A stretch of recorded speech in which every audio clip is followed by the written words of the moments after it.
In today's news, man attempts to paddle 2,500 kilometers across the ocean to find his lost love. Thailand's most wanted hitman evades arrest yet again, and is the Deltacron variant a cause for concern? All this is coming up in today's program.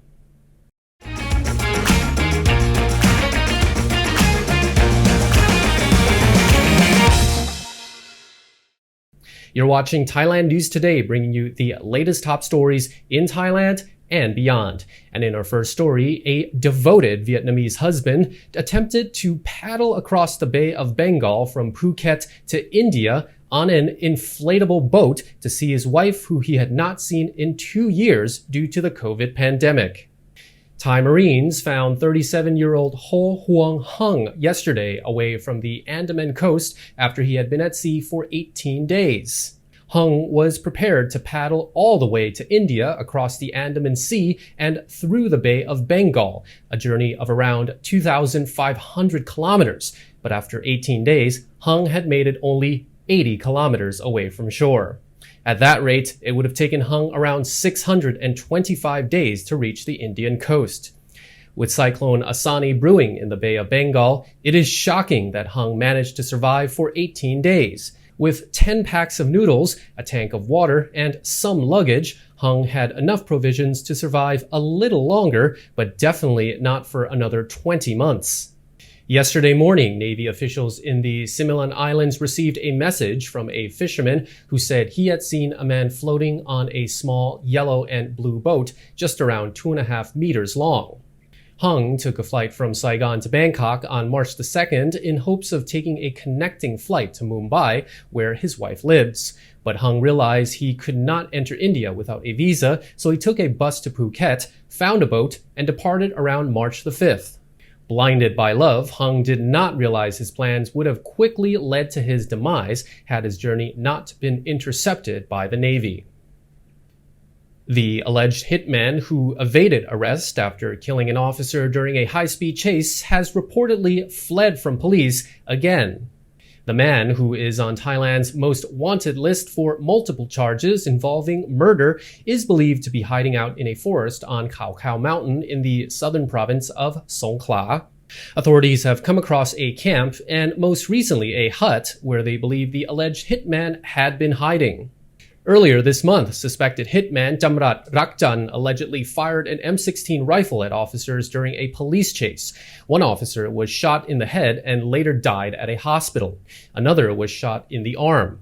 Damrat and 2 other suspects were able to stop the car and run from the scene, while another suspect was not able to flee in time and was shot in a confrontation with police. A team of more than 100 officers have been searching the mountain where they had believed he was hiding. One 27-year-old suspect had since surrendered to the police, but the other 2, including the alleged hitman, are still at large. According to Thailand's Department of Medical Sciences, the Deltacron mutation has been circulating in Thailand since at least December, but is it a cause for concern? According to a Thai PBS World Report, Department Head Dr. Subhakit Sirirak said 73 cases were detected during December and January, and all patients have recovered. Deltacron is thought to be a combination of mutations from both the Delta and Omicron variants. Subhakit says his team decoded the genetic makeup of the cases and concluded the infections were most likely Deltacron, with the samples submitted to GISTAID, a global science initiative and primary source that provides open access to the genomic data of influenza viruses as well as the COVID-19 virus. According to Subhakit, the suspected Deltacron infections were found at a time when Delta was still circulating in Thailand, albeit being detected in only a small number of cases. Its prevalence, however, would afford the opportunity to merge with Omicron. Now that Omicron has become the dominant variant in the kingdom, accounting for nearly 100% of infections, Subhakit says it is likely that Deltacron will eventually die out, as happened with the Beta variant. There are currently no indications it would take over from Omicron as the dominant variant. Join the conversation and have your voice heard. Discuss the issues, share information, and get information. Thaiger Talk is where you keep in touch with everything Thailand. go to thetiger.com/talk. Thailand has completed its first successful multi-visceral transplant, where surgeons at Bangkok's Siridat Hospital were able to transplant the intestine, liver, pancreas, and stomach simultaneously for a Thai woman. The patient had been diagnosed with a tumor in her small intestine back in 2018. After she had the tumor removed, she then developed an abnormal blood clot, limiting blood circulation to the small intestine and other abdominal organs. The loss of blood flow then caused certain organs to fail. After a surgery to remove the blood clots, the patient was left with a number of problems that had a negative impact on her health. The group of doctors then decided she needed an intestine, liver, pancreas, and a stomach transplant, but they had to wait more than 2 years for donated organs and to take extensive precautions since this had never been done in Thailand before. The Thai Red Cross Society alerted the team in 2021 that organs from a donor fit the criteria and are ready.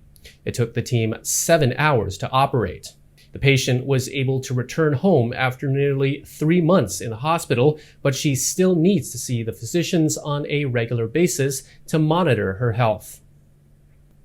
Following Nok Air's declaration that it was suspending services to the newly opened Betong Airport due to low uptake, the airport's acting director has now been sacked. According to a Nation Thailand report, Duongporn Suwanmani was removed from her position just 4 days after Thai Prime Minister Prayut Chan-o-cha arrived on the airport's first commercial flight. According to the report, the Department of Airports boss Parinya Sansuwan issued 3 orders on March 18th, removing the current acting director of Betong Airport and appointing 2 transportation specialists as acting directors of the Narathiwat and Betong airports. On March the 14th, Prime Minister Prayut Chan-o-cha and his delegation flew on a Nok Air flight into Betong Airport on its first commercial flight to preside over the airport's opening ceremony that marked its readiness to welcome commercial flights. But the very next day, Nok Air canceled 2 flights, saying there were not enough passengers. It has since suspended all services to the airport until further notice. Thailand's tourism minister says he expects all border checkpoints with Malaysia to be open by May the 1st, adding that the move will benefit both countries. According to a Nation Thailand report, Pipat Rashakit Prakan says his ministry will coordinate with the Foreign Affairs Ministry to agree to the reopening with the Malaysian authorities, including deciding on what COVID prevention measures will be implemented at all the checkpoints.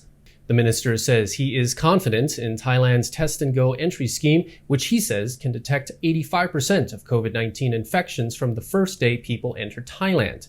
In a bid to reassure residents in the southern province of Songkhla, he adds that if an infection is somehow not picked up on arrival, it will be detected through the Day 5 test. Pipat says his ministry has been running tourism promotion campaigns in Songkhla since the beginning of the year and will continue with the campaigns until the end of the year with the intention of attracting both domestic and overseas tourists to Songkhla and other provinces in Thailand's south. Another elephant from Maesa Elephant Camp in Chiang Mai died on Friday, making it the 22nd elephant to die at the camp in the past 2 years.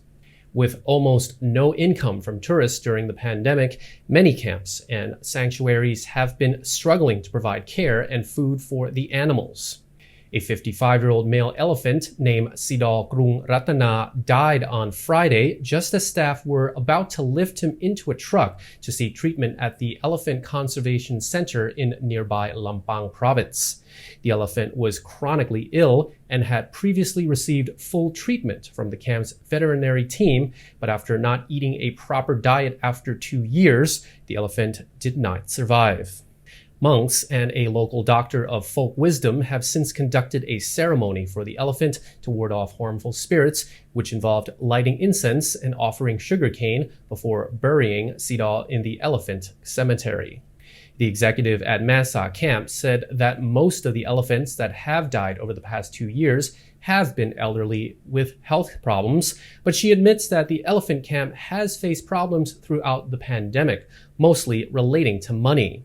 The camp used to have 78 elephants, but 22 have died in the past 2 years. And that's all for our report. Thailand News Today will be back tomorrow. Meanwhile, you're now up to date on the Thaiger.